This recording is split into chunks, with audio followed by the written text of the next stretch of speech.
हरे कृष्णा। हमारे इस चैनल वेद भूमि एस्ट्रो में आपका स्वागत है। आप सभी को गणेश पर्व की हार्दिक शुभकामनाएं। जैसा कि गणेश पर्व चल रहा है तो मेरे मन में विचार आया क्यों ना एक ऐसे ग्रह की बात की जाए जो कि एक रहस्यमयी ग्रह है, जिसको भगवान गणेश जी से जोड़ा जाता है। जो लोगों के बीच भ्रांतियां हैं कि वह शुभ ग्रह है कि अशुभ ग्रह है, पाप ग्रह की श्रेणी में आता है कि उसके प्रभाव शुभ होते हैं, तो उस प्लेनेट के विषय में हम चर्चा करेंगे। तो वो रहस्यमयी प्लेनेट है केतु। केतु एक मिस्टीरियस प्लेनेट है। जैसा कि सभी को ज्ञात है कि केतु एक हेडलेस ग्रह है, जिसका सर नहीं है। जब समुद्र मंथन के समय जब स्वर्णभानु नाम के जो राक्षस था, जिसने चुपके से अमृत की कुछ बूंदों का पान किया था, तब भगवान विष्णु ने उनका जो सर था वो सुदर्शन चक्र से अलग कर दिया था। तो सर वाला भाग, जिसमें अहंकार, घमंड, ईर्ष्या थी, वह भाग राहु कहलाया। चूंकि उसने अमृत की कुछ बूंदें ग्रहण की थी, तो वह बूंदें उसके हृदय तक पहुंच गई थी। वो हृदय निर्मल हो गया था और वो धड़ वाला भाग भगवान विष्णु के सामने हाथ जोड़कर खड़ा था, वह भाग केतु कहलाया। चूंकि उसमें अमृत की कुछ बूंदें आ गई थी हृदय में, तो वह हृदय निर्मल, दया और सेवा भाव से भरा हुआ था, तो वह भाग केतु है। जैसा कि हम सभी जानते हैं कि भगवान श्री गणेश का जो सर है वह भी धड़ से अलग हो गया था। बाद में उनके सर को रिप्लेस करके उनमें हाथी का सर लगाया गया। और हाथी ज्ञान ज्ञान को का सूचक होते हैं, विजडम को दर्शाते हैं। वैसे ही हमको पता है कि भगवान श्री गणेश ज्ञान और बुद्धि के देवता है, विघ्नहर्ता है।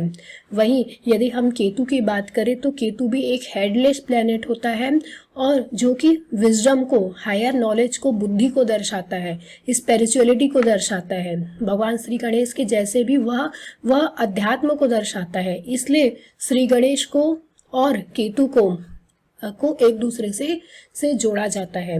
तो इस वीडियो में हम यही बात करने वाले हैं कि केतु के कारकत्व क्या क्या होते हैं। क्या केतु हमेशा कुंडली में अशुभ रिजल्ट देता है कि उसके रिजल्ट शुभ भी होते हैं, इसके विषय में हम चर्चा करने वाले हैं। तो इस वीडियो के एंड तक बने रहे।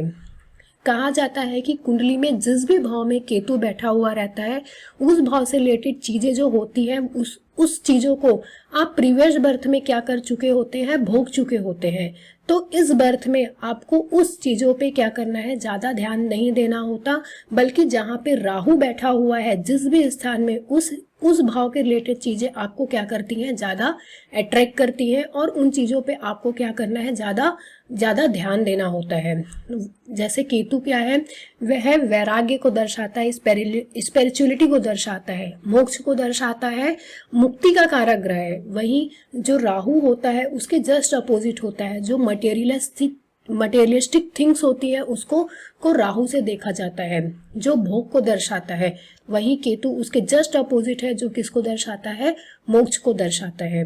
कुंडली में जिस भी स्थान में केतु बैठा हुआ रहता है, कहा जाता है कि उस स्थान से रिलेटेड चीजों को प्राप्त करने के लिए आपको बहुत ज्यादा हम्बल होना पड़ता है। मतलब आपके मन में वह सेवा भाव आनी चाहिए, उस हम्बलनेस तक आपको पहुंचना पड़ता है, तब जाके वो चीजें क्या होती हैं, एग्जीक्यूट होती है।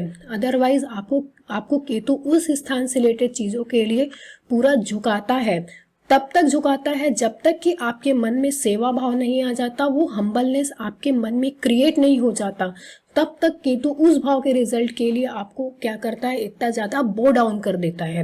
मतलब आपको उस भाव से रिलेटेड चीजों के लिए अंत तक क्या हो जाता है, आप झुक जाते हैं और आप सोचने लग जाते हैं कि अब मुझे ये चीजें नहीं चाहिए। तब जाके वो चीजें क्या होती है, एग्जीक्यूट होती है, और तब वो चीजें आपको प्राप्त होती हैं। जैसा कि मान लीजिए सेकेंड हाउस में केतु बैठा हुआ है, तो सेकेंड हाउस क्या होता है, फाइनेंस का होता है, मनी का होता है, एक्यूमुलेटेड वेल्थ का होता है। और केतु क्या है, ब्रेकर है, चीजों को ब्रेक करते हैं, डिससेटिस्फेक्शन दर्शाते हैं। तो आप देखेंगे कि यदि सेकेंड हाउस की अंतरदशा या फिर महादशा चल रही है और वहां पे केतु बैठा हुआ है, तो आप देखेंगे कि आपके जो पैसे हैं वो आपको बहुत रुक के आएंगे, टुकड़े टुकड़े में आपको चीजें प्राप्त होती है। और आप देखेंगे कि पैसों के लिए कई केसेस में आपको झुकना तक पड़ जाता है, तब आपको आपके पैसे मिलते हैं। इसके अलावा यदि मान लीजिए कि केतु 10th हाउस में बैठा हुआ है तो केतु क्या होते हैं, ब्रेकर होते हैं, जो डिससेटिस्फेक्शन के कारक ग्रह होते हैं, जो आपके स्ट्रेस लेवल को उस भाव से रिलेटेड चीज़ों के लिए क्या करते हैं, बढ़ा देते हैं और इतना ज़्यादा आपको सेंसिटिव बना लेते हैं कि आप उस स्थान की चीज़ों को प्राप्त करने के लिए बहुत ज़्यादा क्या हो जाते हैं, सेंसिटिव हो जाते हैं। जैसा कि यदि 10th हाउस में केतु बैठा हुआ है तो केतु क्या होता है, आपके करियर में डिससेटिस्फेक्शन देता है, आपके करियर में चेंजेस देता है, आपके करियर को 2 से 3 बार 4 बार वो ब्रेक करवाता है। तब जाके जब आप चीज़ें सोचते हैं कि एग्जीक्यूट नहीं हो रही है और आप पूरी तरीके से झुक जाते हैं, तब जाके आपका करियर क्या होता है, आपको सेट मिलता है।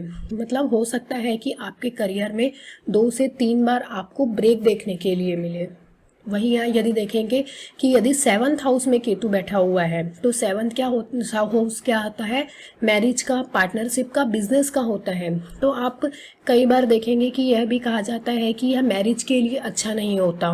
मतलब आप देखेंगे कि मैरिटल लाइफ में जो आपको सुख मिलना चाहिए उसमें कमी देखने के लिए मिलती है, डिससेटिस्फेक्शन देखने के लिए मिलता है। क्योंकि यहाँ पे केतु क्या होता है, जो आपके पार्टनर होता है यदि वो बिजनेस में इन्वॉल्व है तो उसमें 2 से 3 बार क्या कराता है, ब्रेक करवाता है और उनको उस बिजनेस में क्या रखता है, बिजी रखता है। मतलब उनका जो माइंड रहता है वो पूरी तरीके से उस बिजनेस में इन्वॉल्व रहता है। तो उसके कारण वो क्या करते हैं, अपनी मैरिज लाइफ में क्या करते हैं, फोकस नहीं कर पाते हैं और इससे क्या होता है, उनकी मैरिज लाइफ में डिससेटिस्फेक्शन आता है। तो 7th हाउस का केतु आप ये भी बोल सकते हैं कि बिजनेस में आपको डिससेटिस्फेक्शन देगा, आपको मैरिज में डिससेटिस्फेक्शन देता है, पार्टनरशिप में डिससेटिस्फेक्शन देता है। कई बार आपका बिजनेस 2 से 3 बार क्या होता है चेंज होता है।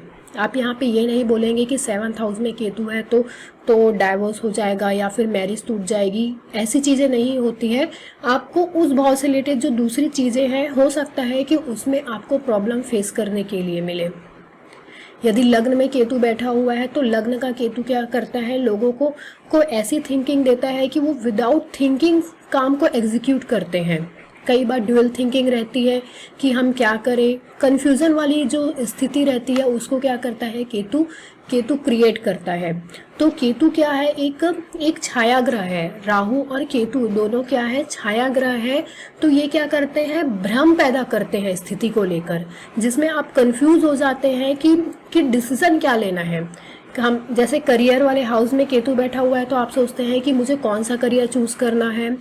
तो केतु 10th हाउस के लिए यह सब भी सजेस्ट किया जाता है कि यदि आप केतु से जुड़ा हुआ काम करते हैं, केतु क्या दर्शाता है, हायर विजडम को, नॉलेज को दर्शाता है, हायर लर्निंग को। इसके अलावा जो अकल्ट प्रैक्टिसेस होती है, जितने भी पराविद्या है, तंत्र मंत्र है, तांत्रिक चीज़ें हैं, ज्योतिषी है, एस्ट्रोलॉजी हो गई, जितने भी रूट से जुड़ी हुई चीज़ें हैं, आयुर्वेदा की फील्ड हो गई।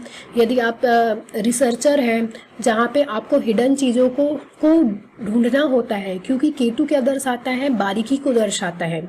जैसा कि हम सभी जानते हैं कि गणेश भगवान की जो आँख होती है वो बहुत बारीक होती है, जो दूरदर्शिता को, सूक्ष्मता को दर्शाती है। मतलब आप देखेंगे कि जब भी हमको दूर की चीज़ें देखनी होती है तो हम अपनी आँख को क्या कर लेते हैं, छोटी कर लेते हैं। तो वैसे ही जिस स्थान में भी केतु बैठा हुआ है तो आप उस रिलेटेड जो रिसर्च की फील्ड है उस फील्ड में आप अपना करियर देख सकते हैं। तो 10th हाउस में यदि केतु है तो रिसर्च में आप जा सकते हैं, जहाँ पे आपको हिडन सीक्रेट्स को ढूंढना रहता है। तो केतु उस से रिलेटेड चीज़ें आपको क्या करता है, पॉजिटिव रिजल्ट देता है। अदरवाइज आपके करियर में आपके जो काम है उसमें आपको डिससेटिस्फेक्शन देखने के लिए मिलते हैं, ब्रेक देखने के लिए मिलते हैं। यदि हम स्पिरिचुअलिटी की बात करें, मोक्ष की, अध्यात्म की बात करें तो सबको ये डाउट होता है कि क्या राहु और केतु मोक्ष का कारक ग्रह है, तो केतु तो आध्यात्म को दर्शाता है, मगर क्या राहु भी वो आध्यात्म को देता है? यदि दोनों आध्यात्म को देते हैं तो दोनों के आध्यात्म के देने में क्या अंतर होता है? तो देखिए, केतु एक ऐसा ग्रह है जो आपके इनर डिज़ायर को बताता है। जो आपकी जो इनर डिज़ायर होती है उसके बाद जो आपको अध्यात्म निकलता है आपके मन से कि मुझे स्पिरिचुअलिटी में जाना है, मुझे मृत्यु का ज्ञान प्राप्त करना है, मुझे मोक्ष प्राप्त करना है, ये आपके हृदय से निकलता है। और वही जो राहु होता है, जो आपका जो कोई आपको दुख आया, आपका कुछ सेपरेशन हुआ, आपके रिलेशनशिप में ब्रेक हुआ, या फिर आपको किसी भी टाइप का जब दुख आता है, तो राहु आपको स्पिरिचुअलिटी की तरफ ले जाता है, अध्यात्म की तरफ ले जाता है।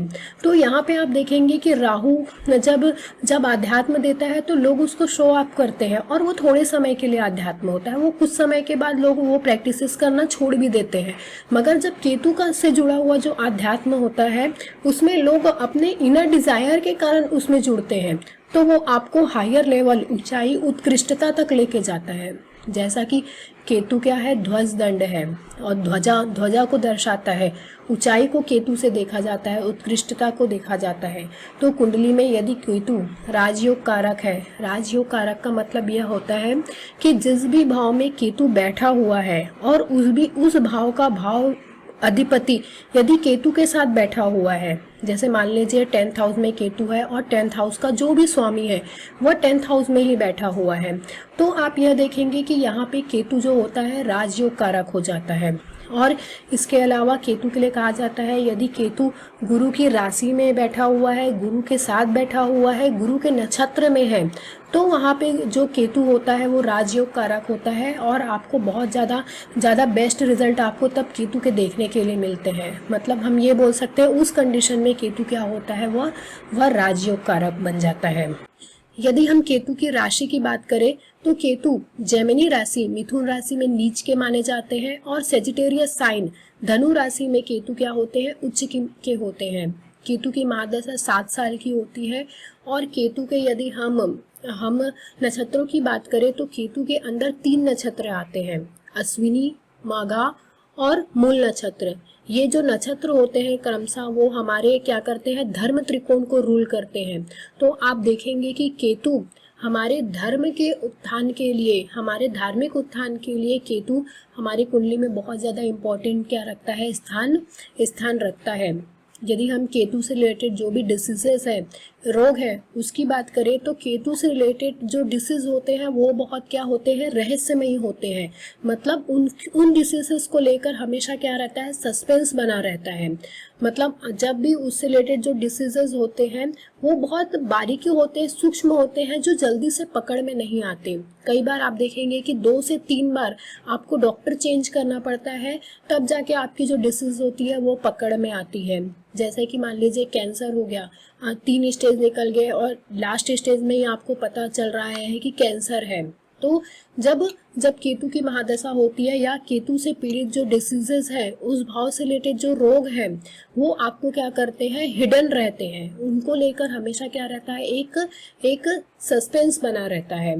तो केतु माइक्रो चीज़ों को दर्शाता है। तो आप देखेंगे यदि केतु 5th हाउस में बैठा हुआ है तो जो माइक्रोबायोलॉजी है, जो माइक्रो ऑर्गेनिज्म से रिलेटेड चीज़ें होती हैं, उसको केतु से देखा जाता है। तो आप देखेंगे कि कई लोगों की यदि एजुकेशन है वह 5th हाउस केतु है, तो उनकी एजुकेशन माइक्रोबायोलॉजी में भी हो सकती है। या फिर 10th हाउस में केतु है तो वो माइक्रोबायोलॉजी से रिलेटेड जो सेक्टर है उस पर आपको वर्क करते हुए देखने के लिए मिल सकते हैं।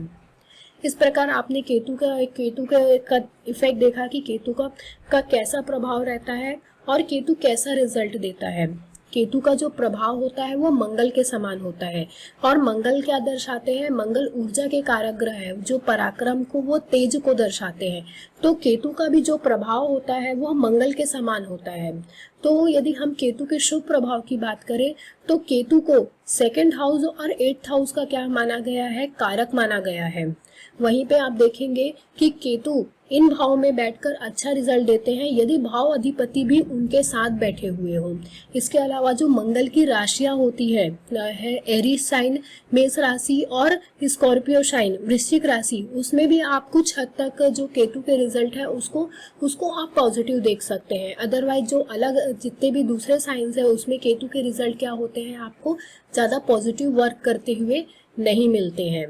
जैसा कि मंगल का प्रभाव और केतु का जो प्रभाव है वह एक समान होता है, तो यह कहा जाता है कि केतु की अंतरदशा और महादशा में, जैसा कि मंगल की दशा और अंतरदशा में होता है, एक्सीडेंट, सर्जरी भी आपको देखने के लिए मिल सकती है।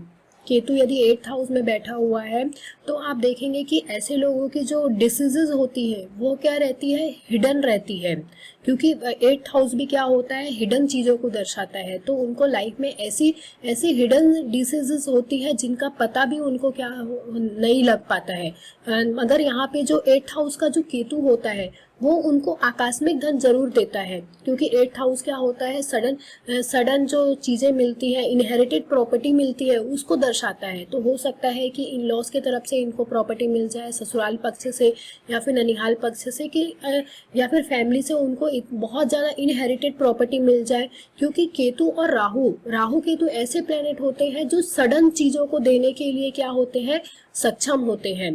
तो 8th हाउस का केतु आपको अचानक से क्या कर देता है प्रॉपर्टी भी इनहेरिटेड प्रॉपर्टी भी, पैतृक संपत्ति भी आपको दे सकता है। वहीं पे यदि आप देखेंगे कि 3rd हाउस में यदि केतु बैठा हुआ है और उसका भाव अधिपति भी उसके साथ बैठा हुआ है, तो ऐसे लोगों को क्या बनाता है, वह पराक्रमी बनाता है, शौर्यवान बनाता है। वहीं यदि 6th हाउस में बैठा हुआ है तो ऐसे लोग शत्रुहंता होते हैं, मतलब शत्रुओं पे विजय प्राप्त करने वाले होते हैं, कंपटीशन जीतने वाले होते हैं। वहीं जो 12th हाउस का जो केतु होता है वो मोक्ष कारक होता है। 12th हाउस के केतु के लिए यह कहा जाता है कि हो सकता है कि यह बर्थ आपका लास्ट बर्थ हो, मतलब आपको जन्म मृत्यु के बंधन से क्या करता है, केतु क्या है, मुक्त करता है। 12th हाउस का केतु मोक्ष कारक केतु कहा जाता है, जो आपको अध्यात्म में बहुत अच्छी उन्नति दे सकता है और आप इस जन्म मृत्यु के बंधन से क्या हो सकते हैं, मुक्त हो सकते हैं।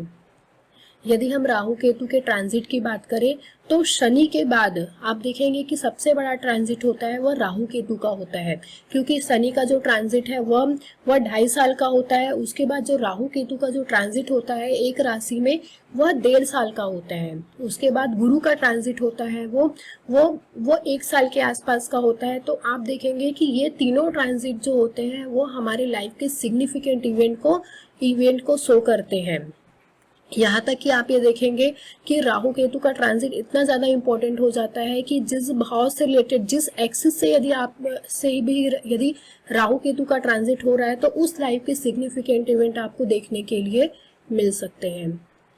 और यदि हम केतु के रेमेडी की अंत में बात करें तो गणेश जी को केतु ग्रह से जोड़ा जाता है। तो यदि आप गणेश जी की उपासना करते हैं, और गणेश चतुर्थी जैसा कि एक अच्छा मौका है हमारे पास गणेश जी की उपासना करने का, उनको प्रसन्न करने का, जो हमारे सभी विघ्नों को क्या करते हैं कि दूर करते हैं, हमको बुद्धि और हायर विजडम प्रदान करते हैं, हमारी कुंडली शक्ति को क्या करते हैं, जागृत करते हैं। तो आप गणेश जी की उपासना यदि करते हैं तो केतु के जो दुष्प्रभाव है उससे दूर हो सकते हैं। इसके अलावा यदि हम दूसरे उपाय की बात करें तो केतु जो होता है जिस भी भाव में बैठा हुआ है उस भाव से जो रिलेटेड जितने भी रिलेटिव्स है, यदि हम उनकी सेवा करते हैं, उनके प्रति यदि हम सेवा भाव रखते हैं तो केतु क्या रहता है, बहुत ज़्यादा पॉजिटिव रिजल्ट देने लग जाता है। मतलब हमको उस भाव के प्रति क्या रहना है, बहुत ज़्यादा हम्बल रहना है। होप ये केतु से जुड़ा वीडियो आपको पसंद आया होगा। नेक्स्ट हम वीडियोस में केतु से रिलेटेड ही विषयों में चर्चा करेंगे। तब तक के लिए मेरे इस चैनल के साथ बने रहें, और यदि आप इस चैनल पर नए हैं तो मेरे इस चैनल को सब्सक्राइब करना ना भूलें। हरे कृष्णा।